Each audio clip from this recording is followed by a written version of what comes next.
My project for today is replacing these lights here that came with my hook road roof rack. So they did pretty well. They actually came with it and mounted right up there. I have the 4 of them. Did fine for a while, but I don't know if you've noticed, I've used other LED sort of cube lights like this. They don't tend to last that long. And one of these has already failed. So I'd like a better solution. Something else which is kind of interesting is that because there are 4 of them, I've got 2 sets of cables going up. One I was able to run up right here and works fairly well. And the other one, since, I don't know, I didn't really have the skills or anything to drill through my roof, I have this, the wires kind of going right here, which is not the best of looks. So I'd like to find a bit of a better solution here. Now you can see how the lights are mounted.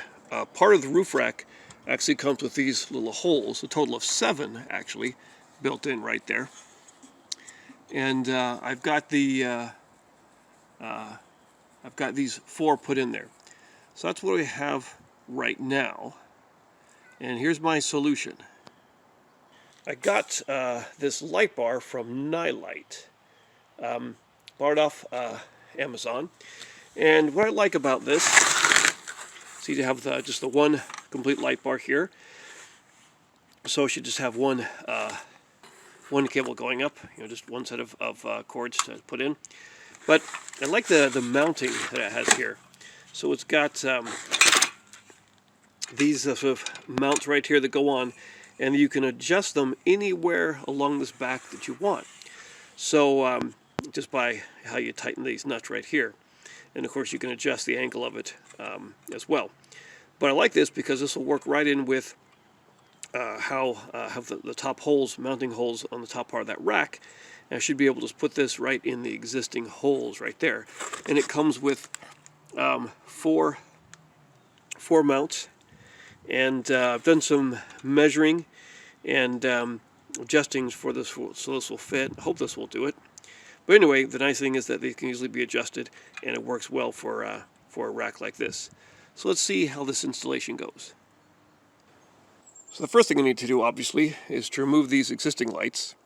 So just loosen up these bolts here, and you can see I use these other mounting tabs to kind of zip tie in the cables underneath to keep it nice and concise and tight. So I'll just have to remove these, remove my wiring situation, and see what that looks like. And then get the make sure the tabs match up for the overall light bar. But that's all we'll need to do here. Get some cutters and wrenches and go to work. Okay, so got it off. A little tougher than I'd wanted to, I hope, but there they are. Probably easier to do this with a rack not installed first, so I have to reach under there and here, but I got them all off. And so you can see the mounting points here. And the thing to do now is to try and fit on the new light bar and see how that works. Okay, so I've done some measuring before, so I know where to put these mounting brackets here.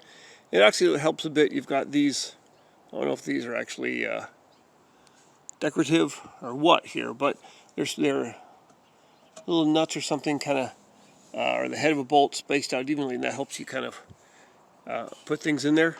But looks like that's what I'm going to do, is put those in like that. So I don't need the outer 2 there, and I don't need the one in the center. So I think that'll work for me there. So I'm just sitting in it right now, but I'll take out this bottom nut and kind of start putting it in place. Okay, so I've put the light bar in, just finger tightened the nuts there so I can have some room for adjustment if needed. Just want to see how it looks and make sure it was working before I try the wiring part of it. But yeah, it went in pretty easily, and I think it looks good up there. Now, what's nice is the way the little brackets are, they hold the top of the bolt, so that all you need to do is tighten or loosen the nut from underneath. You don't need two wrenches to do that. So that's kind of a nice little feature there.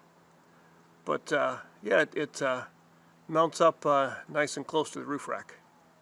Since I already had the these blade connectors here, I just crimped one on to the ends of the new cable here, red to red, black to black. Okay, simple enough, right? And turn on the switch there, and there they are, all nice and bright and turned on. So they work easily enough, and that's about it. Now I just have to wrap up the wiring, find a place for it to go, and tighten up the bolts and align this, get it nice and straight, and I think we're done.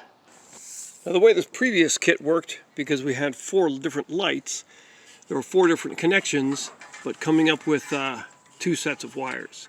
So you can see right here, this negative wire just sort of was tapped and went out to 2 endings, and the same thing with the positive.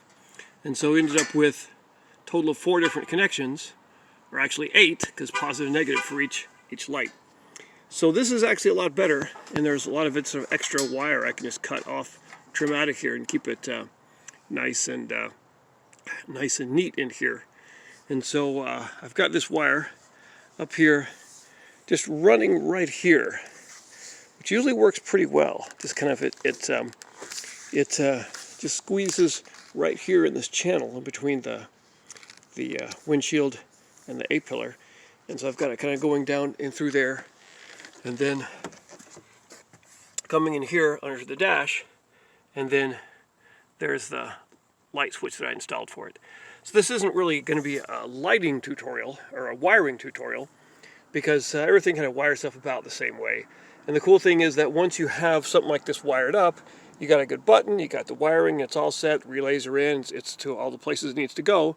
If you just need to swap out your light here, then it's just a rather easy thing to keep your wiring, especially if you make some connections that you can disconnect, like blade connectors here. Then if this ever goes out, which I imagine someday it might, or if I might want to upgrade it, then easy enough switch there. So you always try and see if I can make things easier for the second time around. Okay, to check out and see how the current lights are, I'm going to turn them on here. So we'll just turn off the headlights. And there you can see those lights there on the wall. And that is with one of the 4 being out. You kind of see what they look like. There's a bit of rain happening, as you can see. But there's our difference there with the lights that came with the roof rack.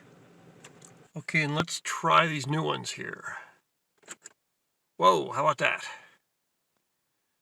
So it looks good, nice and bright, and being one continuous light, you won't have one that gets kind of out of alignment with the others, knocked or something.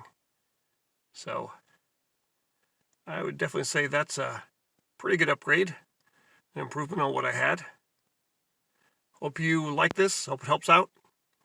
If you're deciding what to do about some roof-mounted lights, this is a good way to go. And to see the lights in action here, in a real type of situation, there we go. Does that help? Should work there. Does show a good bit more. And the camera is not picking up all of that, but in here from within the truck, I can definitely see a whole lot more than without.